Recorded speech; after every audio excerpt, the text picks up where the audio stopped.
Diamond, D-I-A-M-O-N-D. A precious gem of the most valuable kind. When pure, it is clear. Diamond, D-I-M-O-N-D. A family name bringing traditions of love, hard work, and moral values. This is the Diamond Education Podcast with my mom and dad, Johnny and Kelly England. What would education be like if your child's passion was a focus at school? Now, what if your child had autism or ADD? Wouldn't a focus on their passion make school more enjoyable? That is what is happening at BreakOut School, a unique outdoor educational program that successfully integrates hands-on approaches with experiential learning to help heroes, aka students, develop critical thinking, creativity, and innovation. Welcome to the Diamond Education Podcast with John and Kelly England, your hosts. We're here to help you find the most valuable education for your child. We are excited today to have Dr. Dallin Richardson on with us. BreakOut School was founded by Dr. Dallin Richardson in 2019, a doctor of pharmacology. Dr. Richardson has had his own extraordinary educational journey. As a youth, he had a passion for languages and the natural world. This led him to get a bachelor's in Spanish and another in zoology from Idaho State University. After earning top honors and excelling in both programs, Dr. Richardson enrolled in a doctorate of pharmacy program. It was through his work as a pharmacist that led Dr. Richardson to become curious about ADD and autism. With urging from his sister, Dr. Dallin Richardson opened BreakOut School. Dr. Richardson, welcome to the Diamond Education Podcast. It's great to be here. We are excited to have you on, and we always like to start our podcast with this question, which is, what is education? Wow, that is the question, is it not? Yeah. I tend to subscribe to the belief of a discrete difference between schooling and education. Schooling is an aspect of education, but it is not all-encompassing. Really, the difference is schooling prepares the student to be mostly a compliant wage earner. But if that's the only aspect of education, you're missing out on an incredible world.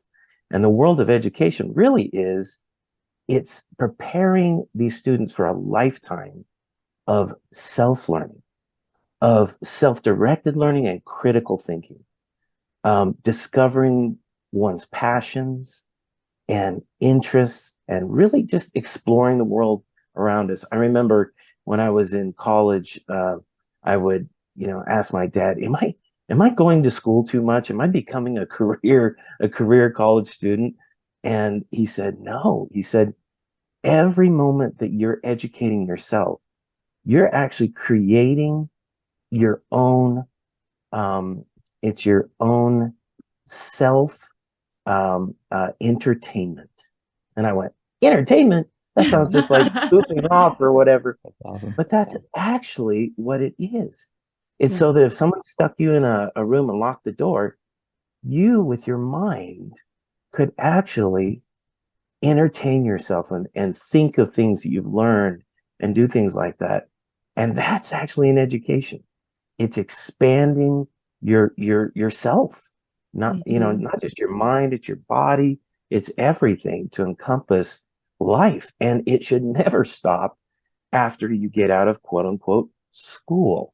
Yeah. It should be constant. So that's really the difference between education and schooling. But don't get me wrong, schooling is good.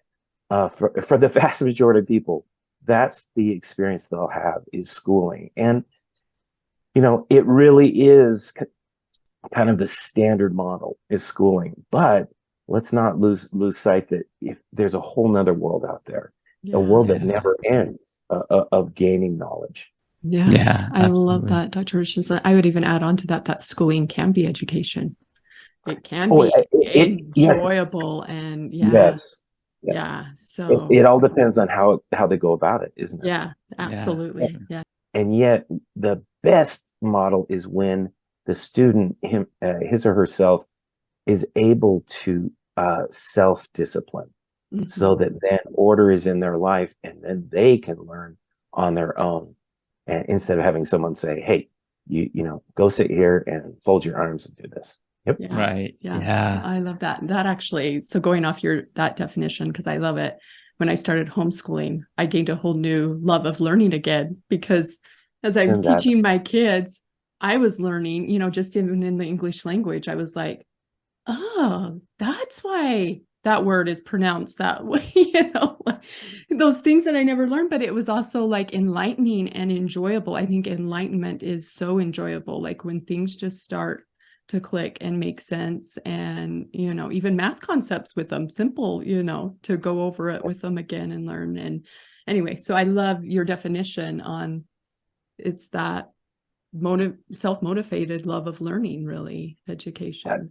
That's it. You just took the words right out of my mouth. There's so few children who actually have a love of learning. It's so onerous and just burdensome, and they associate it with just negative things. Whereas you've experienced yourself with homeschooling that love of learning. When the world is open up to you, you say, I can actually learn about anything. The whole world is now just opened up to me. Yeah. And when you see these heroes at BreakOut School, and sometimes it takes a while, Yeah. but when that light opens up, all of a sudden they go, you mean I can learn about anything in this school? It's like anything. And then all of a sudden they go, oh, except I do have one thing, not video games. That's my only. They would all do video games every single time on their presentations. They do video games the whole time. That's my only. They can do that at home, limit. right? That's right. It's like, go study video games. Yeah. Oh. So I have, how did you go from being a pharmacist to beginning BreakOut School? I would love to hear about that. Great question, because I doubt you've seen too many of those. So I absolutely loved my career as a pharmacist. I'm still a licensed pharmacist, and part of my kind of sideshow dream is to be a consultant online and help people to achieve their best health online. So you may see me on the net sometime, just providing consultations. But it was very rewarding. But while between jobs, my sister approached me, and she's a clinical counselor. And she said, we're witnessing a societal collapse of boys' education right now. They are losing purpose, and suicides and drug abuse are just skyrocketing and rampant. So she was the inspiration for beginning this school. Yeah. I love that. So, and I love too, so you call your students heroes. Yes. And I love that. Ever refer to them as students, ever. Yeah. They're always heroes. And, when I began this journey, I thought, okay, it might be just a label, it's something to make them feel good or whatever. But amazingly, when you call someone a hero, and that's how they're constantly referred to, and they refer to themselves as heroes, that usually happens later on. And it's so fun to catch them say, hey, you need to say that like a hero, or hey, you didn't do that like a hero. I'm just sitting there going, wow, this is so cool. But it actually changes them. It actually changes them. Their self-worth. We have a cheer every morning, and if we're lazy, we just have it after school. But the cheer is the phrase infinite worth. And I've taught them from very early on that they all have infinite worth. There is no limit to their worth. And when they hear that over and over, and then we'll do little tests with them. We'll be out in a park, and we'll see a homeless guy, just meandering down by the river or something. And I'll test him. I'll say, is that guy of infinite worth? And they'll go, oh yeah, he is. So they get it. They get it. It's not just wealthy people. It's not powerful people. It's nothing like that. It's an intrinsic worth that they have. Once they get that, then the follow-up question is, are you treating that hero like he's of infinite worth? Are you treating that person like they're of infinite worth? It changes their whole thinking. And it's really remarkable. But just that word hero really, really comes into being because we always say, what would be the heroic thing? And typically, and since this isn't an empty word, we really give it meaning, because to be heroic typically involves one universal thing, and that is sacrifice. Yeah. And so you have to sacrifice something to, get something even better. But initially, it might not look like that. It looks like I'm giving up something, but later on, you find out it's even of more worth. Mhm. And so it's that delayed gratification. It's that, it's that self-discipline, that going beyond. We even have an award called Above and Beyond. We rarely award it, but that's when one of our heroes just, wow, he without being asked or anything, he just Mhm. goes unbelievable level of effort, or especially serving others. And yeah, and then they're recognized with Above and Beyond. But you would think a word wouldn't be so important. It is vital Yeah. that we use that word and never just, you're a student. Yeah. Yeah. They're heroes. Yeah, I love that too, because it's not it's the meaning behind the word, right? That causes it. And I think what it is, because even in writing, there's the hero's journey, right? And Exactly. that's what each of us are doing in this life. That's why people write, is to bring it out in others. It's that hero's journey, that we Yes. all have a mission. We all have a journey. We all have talents and abilities. And like when you hit on it, it's that divine nature. And really, when kids understand their divine nature, it would get rid of all of bullying. Because when you understand, Why would you ever bully someone? Why would you ever do it? Yeah, when you understand your individual worth, you want to share that with others and want them to know their individual worth. So I love that. So Absolutely. Yeah, no, that's amazing. And so you focus on being outdoors with these heroes. And I know you've done some research on the benefits of being outdoors. So can you kind of share that and why your model focuses on outdoor learning? And how often are you outdoors, so that the parents who may be interested can know? You bet. Just before I forget, yeah, when the weather is good, we're outdoors about 80 to 85% of the time. So awesome. it's pretty amazing. Let me speak a little bit to the research without delving deep into any study, but just on the whole, these researchers have found just tremendously positive impacts when children are exposed to the littlest amount of nature you can imagine. I told you guys about that funny one where they were just looking at 3x5 cards of a picture, for like Yeah. 5 minutes, and it had a positive influence on them. And it's like, Uh-huh. are you kidding me? So when we did this, when we were actually immersing them in nature, they're under a canopy of trees when they're doing academics, and they're hearing a little brook gurgling by them, and there's animals around, there's birds, and that's what they're hearing. And it really is remarkable, because the sense of peace, there's no walls to hem them in. And there's a sense Yeah. of peace that they have. And then we allow unlimited brain breaks. That means whenever their brain tells them, I need a break, they don't have to ask for permission. They can just get up and go explore, and go grab a stick and start, making an imaginary, item out of that stick, or, interact with nature. And it's just so healthy. It's so good. And the hunger is so apparent there. But yeah, it's just translated into miraculous results. Yeah, and that's one thing that I find interesting. So a lot of people, like professional writers, for example, will always go someplace in nature. I listened to a podcast from Brandon Sanderson, who lives here in Utah, Yeah. pretty well-known author, and he loves to go and be on the beach and watch the waves come in, and he's able to write, and it's just this amazing thing. Connor Boyack, who I work with, he has a cabin in the woods, and he goes there to write. And I think that idea of being in nature, it does stimulate parts of our brain and increase our creativity. Yeah, It does. So, It does. Yeah. So your school specializes in serving students with ADD or autism. In fact, you call it their superpower. What do you mean? Do you want to kind of explain that? Yeah. Oh, yeah. Well, I first noticed this with my son. He had pretty pronounced ADHD. My daughter had it too, but with girls, sometimes it's harder to tell. Their form of ADHD often isn't so hyperactive and things like that. But with my son, I was always amazed because he had so many failures in his life, especially in school, right? Is this anything new? Nope. Anyone with a son or daughter with ADHD is like, yep, a lot of failures.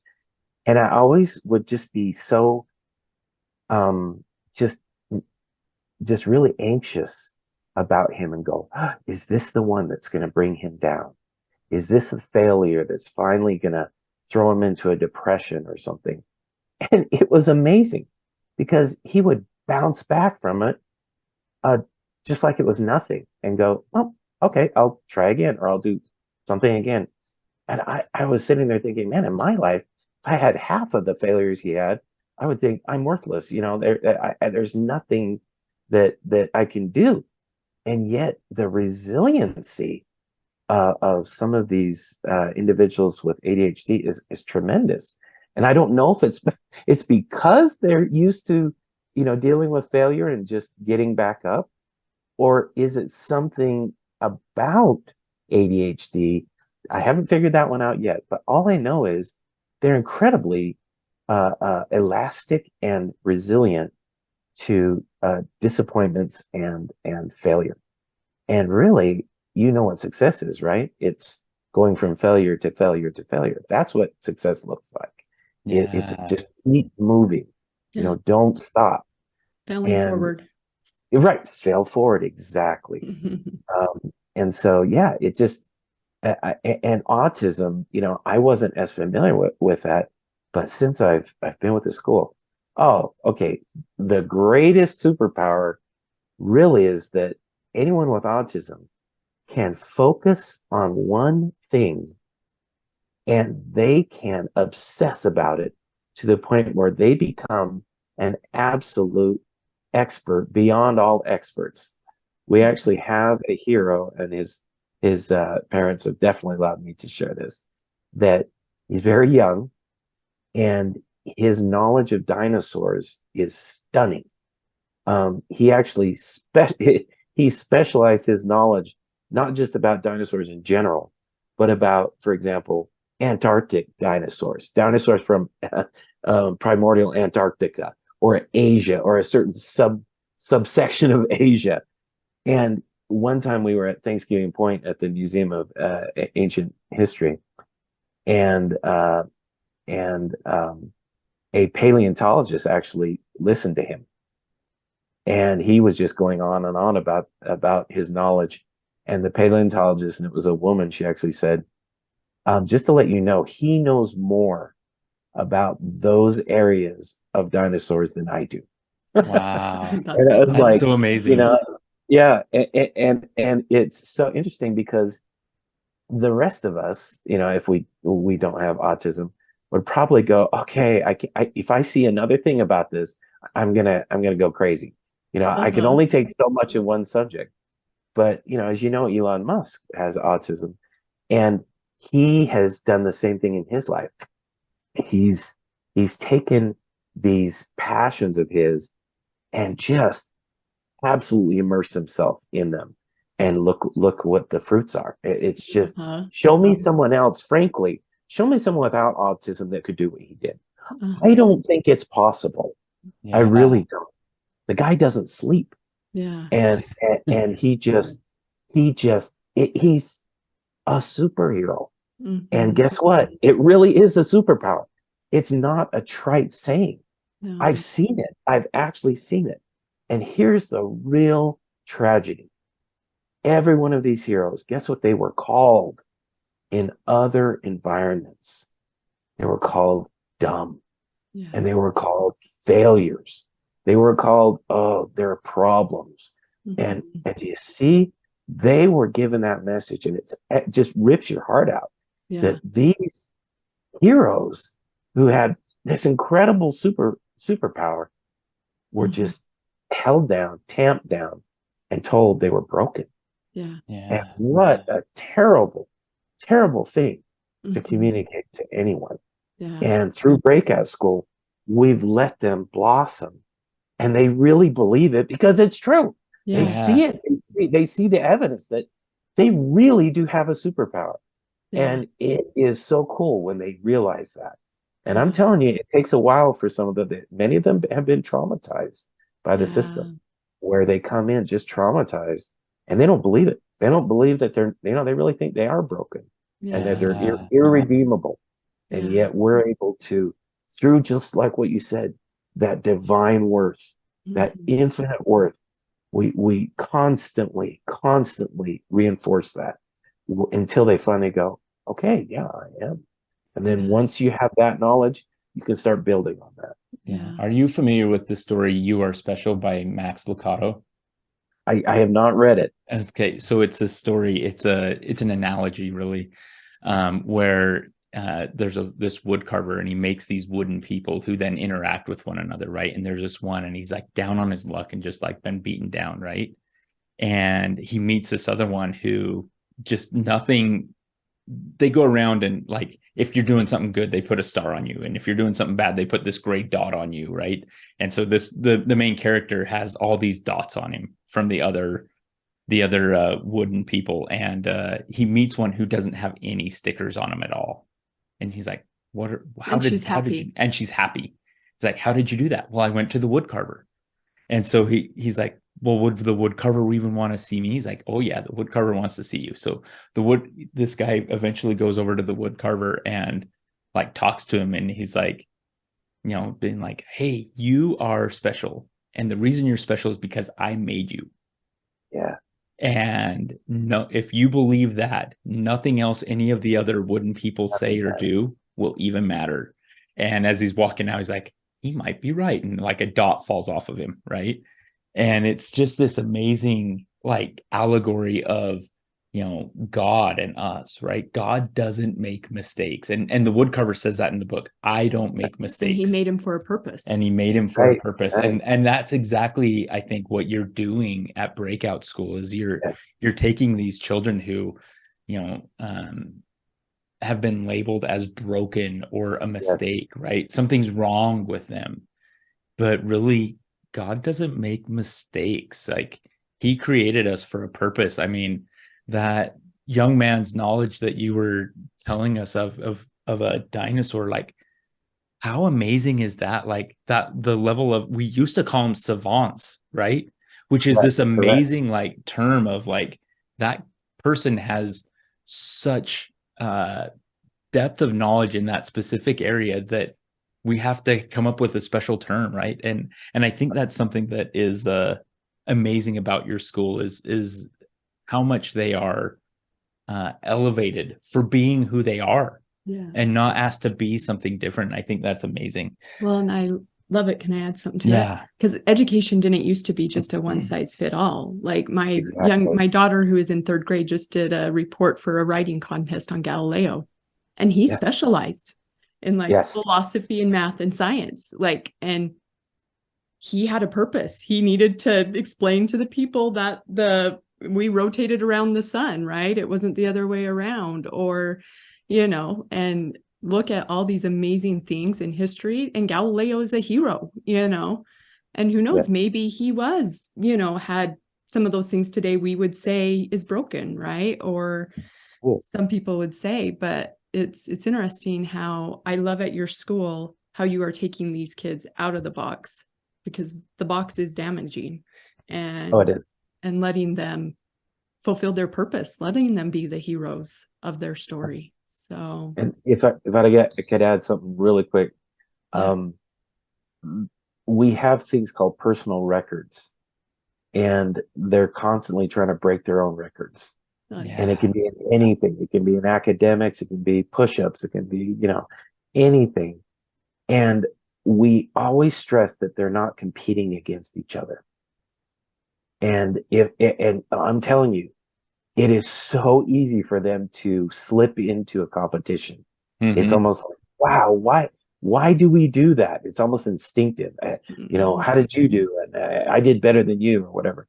So that is a constant thing that I remind them of, is we aren't in a competition with each other. I always say, we don't compete against each other, but we compete against ourselves fiercely. Mm-hmm. So we always try, we always try and break our last performance, always try and do a little bit better. And one thing that helps is that takes the pressure, because and we don't talk about grades. By the way, there's no grades at Breakout School. It's just pass fail. And the cool thing is you just keep trying until you pass. That's it. Yeah.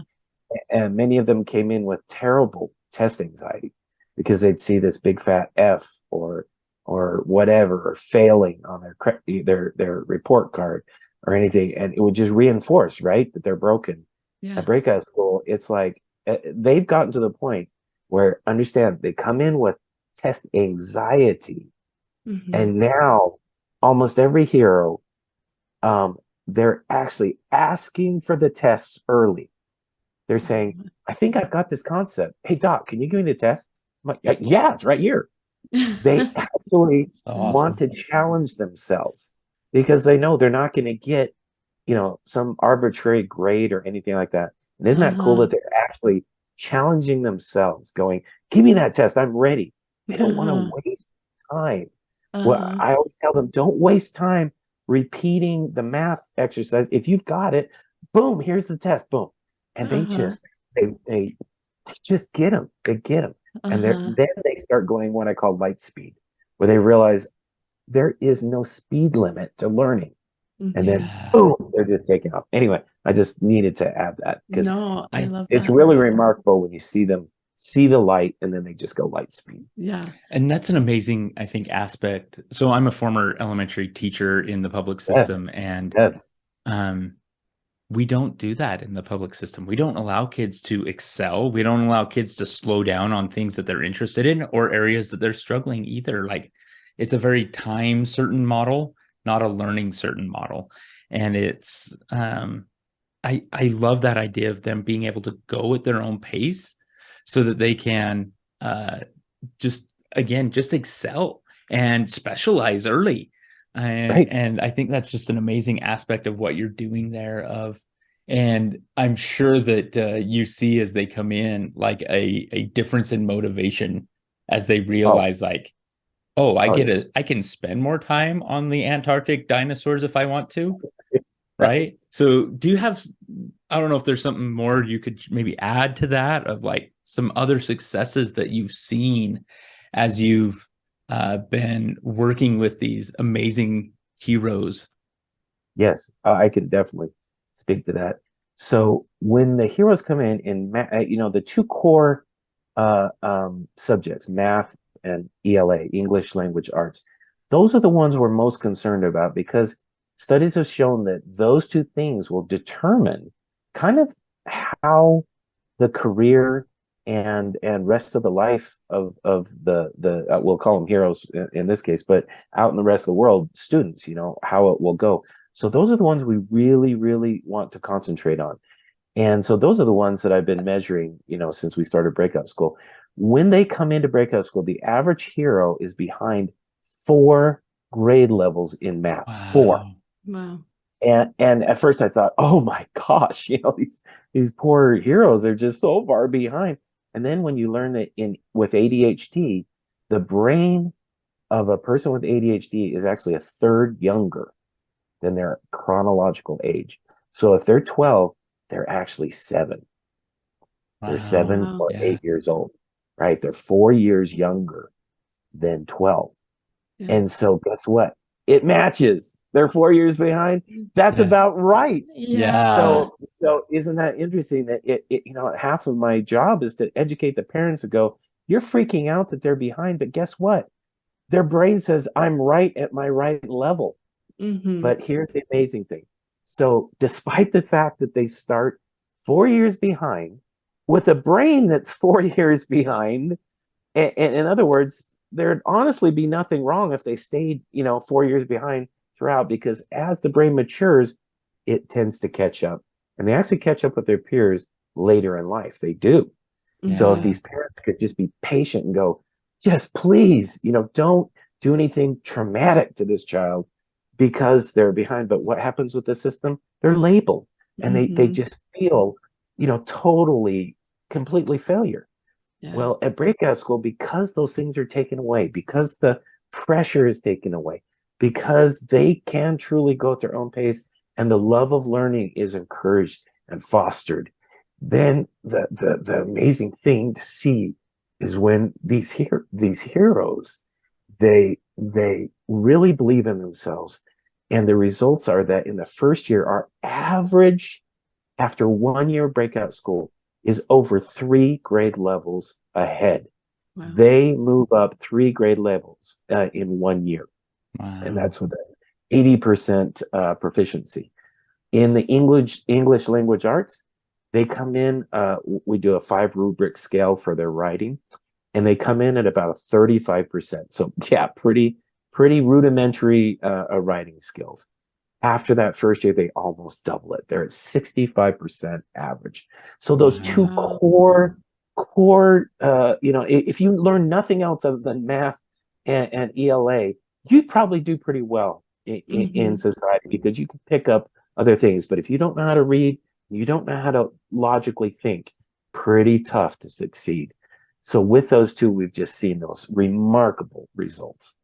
Wow. Yeah. That's When awesome. I saw your scores and everything, I was like, wow. That's not amazing. Well, and I just, for these kids, really, like you're a godsend for them, like that they can realize they have a mission, they have a purpose, they can succeed, and use their, what might be labeled as broken as a superpower, which is a beautiful concept for every single person. Yeah. Turn it into a strength, so. I'll never forget, there was one hero that, he got 100% on a test, and, I just casually handed it back and said, "Hey, good job." And he looked down, looked up at me, looked down, looked up at me, and just said, "I've never gotten 100% in my life." Isn't that cool? That is cool. I thought that was cool. That's so amazing. I love that. Well, Dr. Richardson, it has been so fun. We have looked forward to having a discussion with you today and learning from you. Very enjoyable. Yeah, thank you so much. Because we happened to be at the same committee meeting at a legislation, and speaking to the same bill, and I had never heard of your school or about your program. And when I heard your presentation, I was like, wow, this guy is killing it. So The heroes are killing it. Yes. I apologize. The heroes are killing it. Oh, no. So, but no apologies. So thank you. And I think saying thank you for meeting your hero's journey and discovering who you are, so you can help the call of these kids. So yeah, and I mean, we're not all made the same, and that's on purpose, right? And I think what you're doing at Breakout School really helps these students to find who they are and who God intended them to be. And I think that's such an amazing thing. We always like to end our podcast with one question as well, which is, who is one of your heroes and why? From history. From history. Who's one of your heroes from history and why? Thank you for asking that. That is such a great question. I believe Winston Churchill is just a great example, and it's not from what people remember him, his great oration, his inspiring stalwartness, but it's actually the fact that many people don't know he had a terrible disability of a terrible stutter. He was actually almost as he grew up, and his mother, was such a positive influence in his life. Her belief in him got him past that stutter. And in my own family, my extended family, we have someone who has that, and it can actually be debilitating. It's not a small thing. And one of the reasons he's my hero is that because of this stutter, he could not extemporaneously discuss much of the legislation and things that he had to do as prime minister. Because if he started to do it off the cuff, guess what would happen? the stutter would come in and he almost could not speak.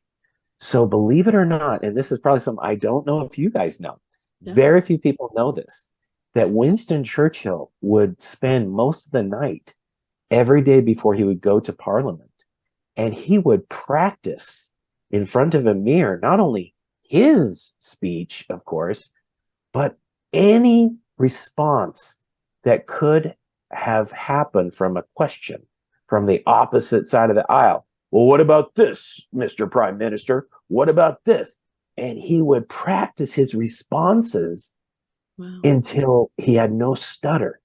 So can you imagine debating against this man who the night before, all through the night, had foreseen every possible question and practiced the response till it just came out like fluid, like water. And can you imagine debating against someone like that? I mean, it's like the guy's already seen your playbook. He's already read your book before you ever ask him a question. And people were just stunned. They were like, this guy is just impossible. We can't beat him. And there was actually his disability. So isn't that cool that we were just talking about autism, ADHD being superpowers? What was Winston Churchill's superpower? It was his stutter. Because he had to do something different. He had to prepare more than anyone else. And that's why he became the man that he was. Oh, I love that. That's amazing. I didn't know that story. Probably didn't know that, did you? Oh, yeah. Probably didn't know that. That's what's great about doing these podcasts is how much we do learn. And we leave like, okay, I need to go learn more about that. And, and I love it because we are meant to learn from each other too. And I would say, thank you. We have learned from you today. And I look forward to getting to know you more and seeing how your school just keeps blossoming and growing. So, yeah. And if a parent is interested in coming to BreakOut School, how can they find you and connect with you? Yeah, I'm glad to say with a Google search, if you put in private school, Utah County, ADHD, we're right at the top. I was like, wow, I did a search and went, wow, we're right there. So it's www.breakoutschool.org. You just Google BreakOut. Honestly, if you did BreakOut at all in school or something, it would be number one. And there's a contact form. They can just fill out the contact form and I respond same day, often same hour. And any questions they have, I'll answer it. Just thrilled to talk to them about their heroes. Yeah. Awesome. Thank you, Dr. Richardson, for joining us today. Thank you. This has been such a pleasure. Appreciate the invitation. Thank you for listening to the Diamond Education Podcast.